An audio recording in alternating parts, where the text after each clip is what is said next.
Hello and welcome to Adding Houdini to your arsenal. I'm very excited to start this course today. Let's learn Houdini together. Houdini is quite a complex piece of software, everybody agrees on that.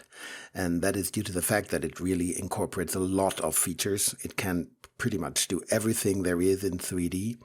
And on the other hand, the whole approach, so the principle of Houdini, is quite different to other 3D packages. Instead of doing something to your data with a tool in the viewport and then storing the result, you give Houdini a recipe to cook, basically. So you lay down an algorithm using nodes, and this algorithm defines what Houdini should do to your data. So Houdini is more a data processing tool than a 3D program. With this information in the back of your head, it's easier to understand what Houdini is doing. So let's dive into Houdini, and first let's get familiar with the interface. When you start up Houdini freshly, you are presented with this interface here.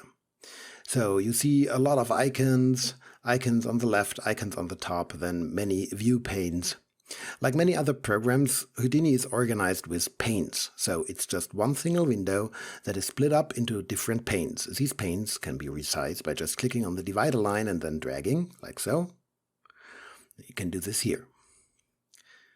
That is probably familiar to you. And the main components of the interface are the viewport here, the parameters editor here, and the scene view here, or the network editor. What are all these other icons there? Well, when I started Houdini for the very first time coming from Cinema 4D, my intuition was that all these icons here are tools, that they do something, that they, for example, allow me to edit points or something. So I really felt the urge to understand what all these icons are. I'm totally convinced that to learn Houdini, we have to divide between important parts and not so important parts. I mean, everything in Houdini is there for a purpose, but the stuff gets more and more useful the more proficient you are with the software. To understand the principle, and that is the most important thing, these things might be more distracting than helpful. And that is the case with all of these icons, because look at these so-called shelves. These shelves are filled with millions of icons, and all these icons do stuff. And as Houdini can do a lot of stuff, there are really a lot of icons. These icons do not resemble tools, at least most of them do not. But what these icons are, they are more or less presets. So if you click on one of these so-called shelf tools, they will lay down a predefined network for you. So they will put an algorithm into your scene that does something to your data. That is very helpful later on if you want to understand how a certain feature of Houdini is implemented or works, or if you just want to have a quick solution to your problem. But it's not very helpful to understand Houdini, because the methods that are used to lay down these networks might be very counterintuitive. They have their reasons, they are faster or easier to work with later on, but they do not explain very much. So the very first thing I want to do to make life easier for you is to hide these shelves entirely. We don't need them at all to understand Houdini. You can hide every component of the interface by clicking on this area here to the left or to the top with this little black arrow. If you click on that, the whole area is hidden or is collapsed to this line. If you want to have it back, just click on the line again and there it is again. So we want to hide the shelf. Now we are left with 3 panes, and these 3 panes are really important. But you see there are a lot of tabs, and all of these tabs are different editors. You have the animation editor, so the curve editor basically. Then you have the render view, which is an interactive render view, the composite view, motion effects, and the geometry spreadsheet. And here you have the take list and the performance monitor, tree view, material palette, and the asset browser. For all of these palettes, the same thing holds that I said for the shelf. They are handy, they have a purpose, but they are not necessary at all. So what I do next is I just click on these little X's here to get rid of all of this. So nothing of this is needed. Close everything such that you are left with the scene view, the parameters, and the network editor. And the only exception to this rule is a geometry spreadsheet, because this is very important even for beginners. The thing is, now that you closed everything and now that the shelf is hidden, you may be anxious on how to get everything back. That is very easy, because this menu here that says Build stores your current desktop. This concept is probably familiar to you from other software. Here, different desktops are stored. And if you want to reset everything to the default, go to this menu and just state Reload current desktop. And everything will be back to normal. The shelf is there, all the views are there, so everything is like before. Okay, now that we only have the Houdini Essentials visible, what are these? Well, this is a 3D view, familiar from every other 3D package. You can navigate this viewport by pressing Alt, like in Maya, and then left mouse button rotates, middle mouse button will move or pan, and right mouse button will zoom, dolly. The Houdini way of navigating the viewport is, instead of using Alt, using the space bar. So pressing space, you can do exactly the same thing. But there is a specialty to this, because to navigate the viewport, Houdini uses a tool, the View tool. And the only tools that are the same kind of tool that you know from other programs are these icons here on the left of the viewport. And this camera tool here is selected because that is a View tool. So if you are using another tool like Move, for example, and you press the space bar, you look at this here, you are switching to the View tool. So the navigation is implemented by switching to the View tool. You can do this by clicking this button, and if you have the View tool active, you can navigate without pressing any modifier key. So then you have here selection, move, rotate, scale, and snapping, and here two specialties of Houdini. But more on that later. The next thing is the parameters editor, and then we have the network editor. And the network editor is the heart of Houdini, because here you are using nodes to define the structure of the data and your scene. So let's make this network editor bigger. Now that we've hidden all the tools, you may ask yourself, where do we get all the features from? So how do I tell Houdini what to do? All of the functionality of Houdini is hidden in a special menu, and this menu can be invoked by pressing the Tab key. So if I press Tab, the so-called Tab menu opens. And here I have a lot of submenus containing all of the tools that I can use inside of Houdini. And these are a lot. If I go to All here, I get a list of all the tools that are available to me. And that is the reason for not needing any icons, because everything you want to invoke, everything you want to use is here in this Tab menu. As soon as you get more proficient with the software, and as soon as you know your ways around Houdini, you want to have some shortcuts to invoke tools. And there is a very nice search integrated into this menu. So if you press Tab and then start typing, for example, cube, or something, camera, it filters by name all of the tools that there are. At the moment, camera. If I want, for example, to create a sphere, I can just put sphere here, and there is the sphere tool. You can invoke the tools by just pressing Tab, then typing, and as soon as this string here is long enough, it will show the tool you are looking for. Then you click on sphere, and then you are presented with this ghosted node, and then you can lay it down anywhere in your network editor. And that is our very first Houdini node. It's the sphere node. So a sphere is created, and I see the sphere here in my viewport. And at the same time, I have now parameters here. Because this here is a tool. This is something that does something to your data. And what you see here in this network view is a structure. So you instruct Houdini how to handle your data here in this network view. This viewport here gives you a geometric view on your data. So here you can see the geometry. And the parameters are the variables that this tool here uses to do its thing, to execute its algorithm. So you can think of Houdini like of an operating system. And this node here is a program that runs in this operating system. So in reality, this little node here is a program. And this program has parameters to specify its behavior.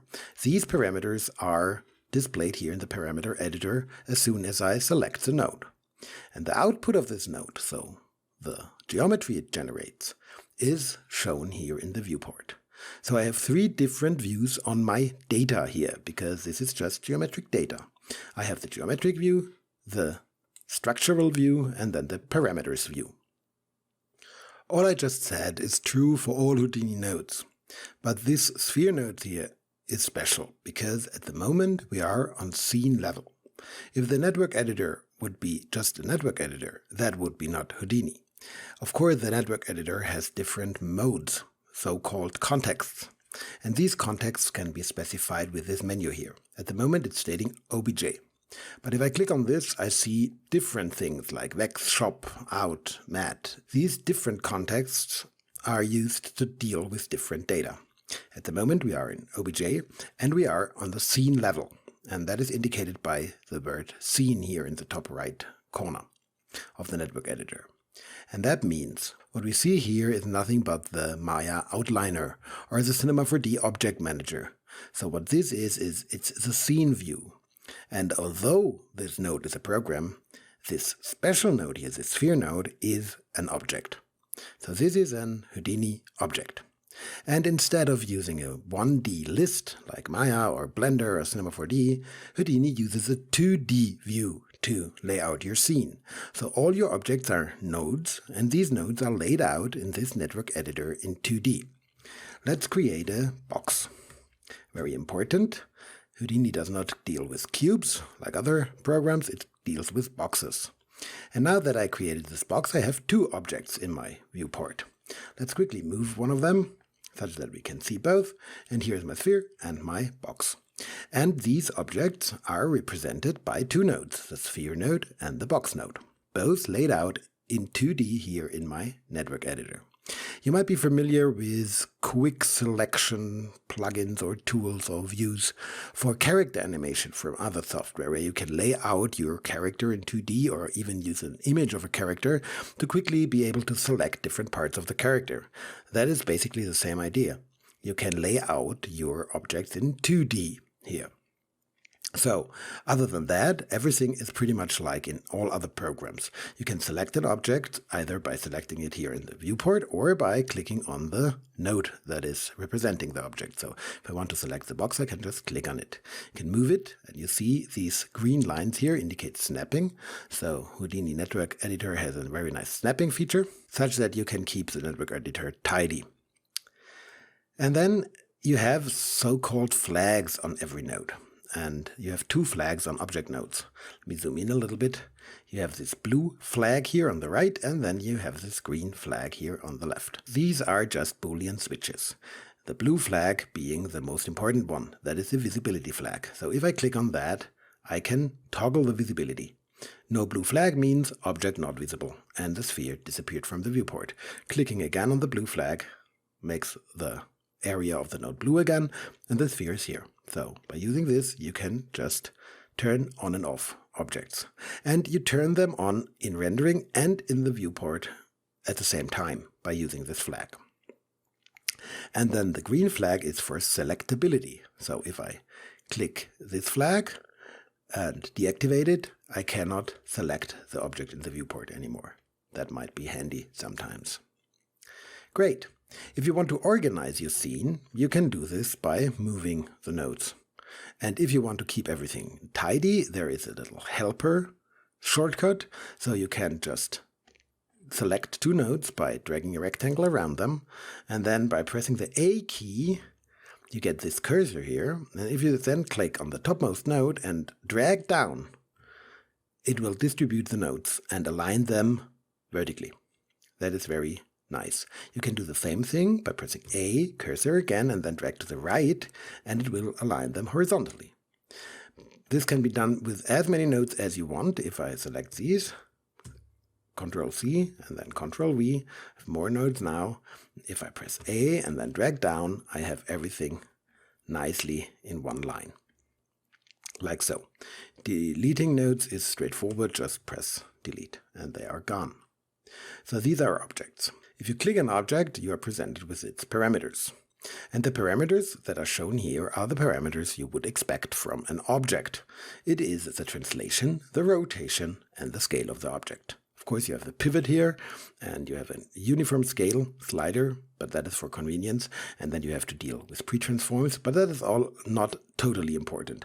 The most important part is translation, rotation, and scale. You can go into these fields and just type another number, and it will have an immediate effect on the object. Another possibility is that you can go to this field and then press the middle mouse button. And this presents you with a specialty of Houdini, the value ladder.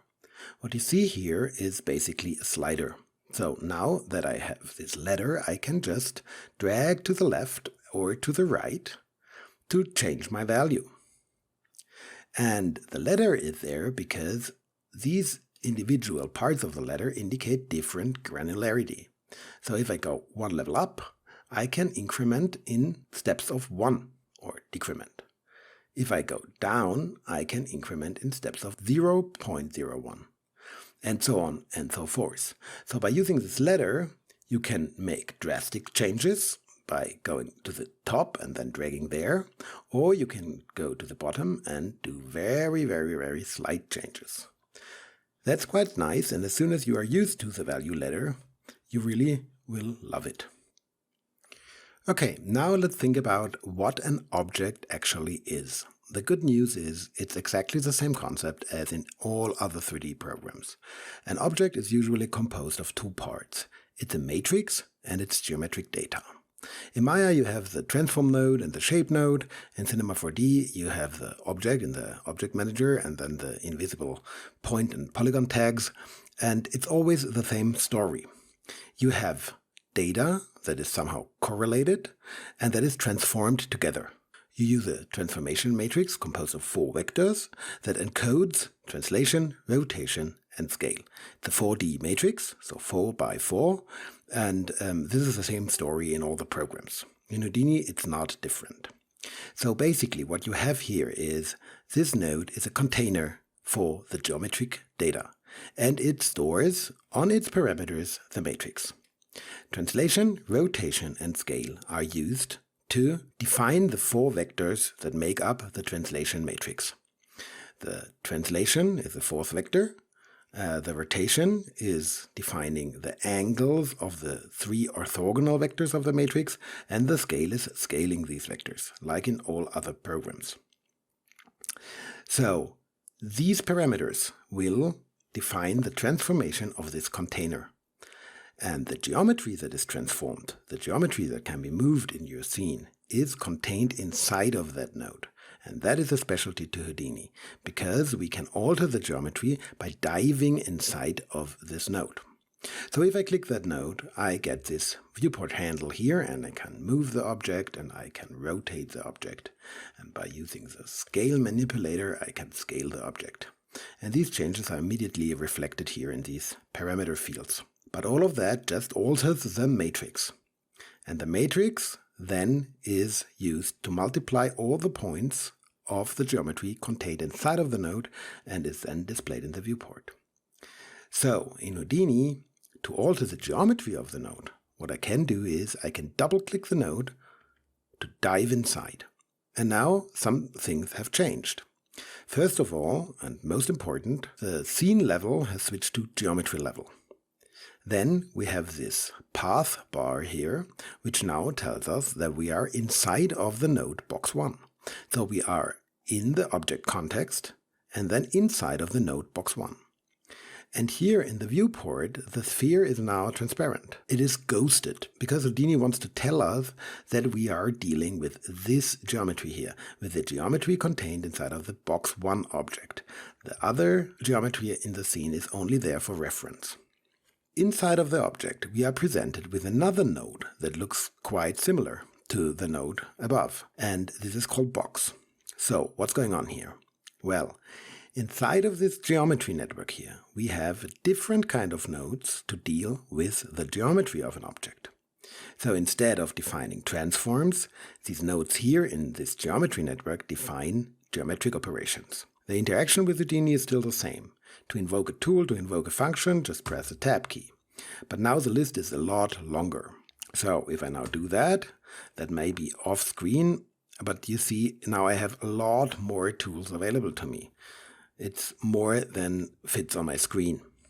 Because we are now in the geometry context and we have a lot more nodes to work with geometry than we have for working with objects. If I want to go up again to scene level, I have different possibilities. I can click here on this path bar on OBJ and the network editor switches to scene.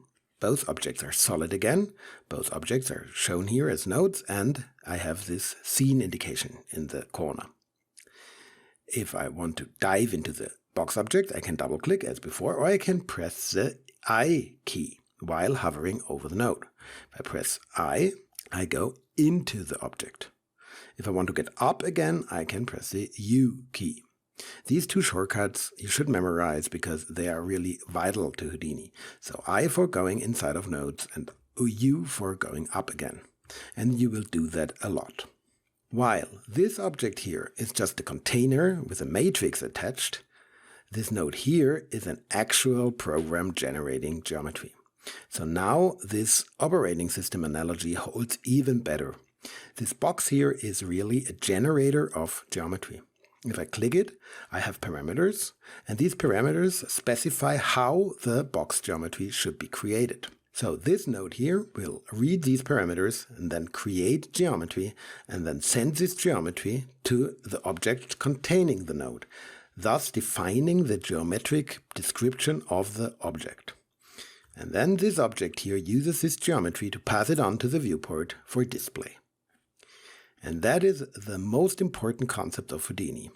What you are doing in Houdini is not so much working with objects like in other programs, but what you are doing is working with the geometry directly inside of objects. So you are usually finding your ways around inside of objects, altering the geometry.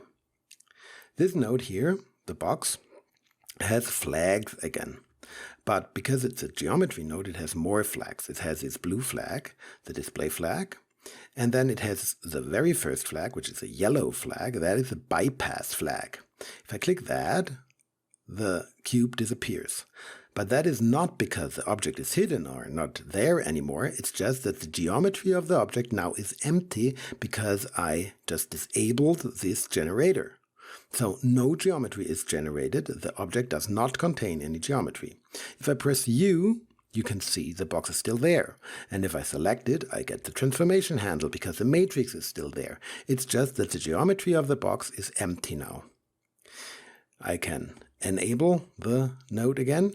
Then there is a flag for locking and a flag for template. More on this later.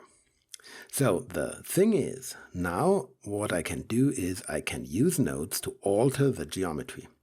I can, for example, use a divide node.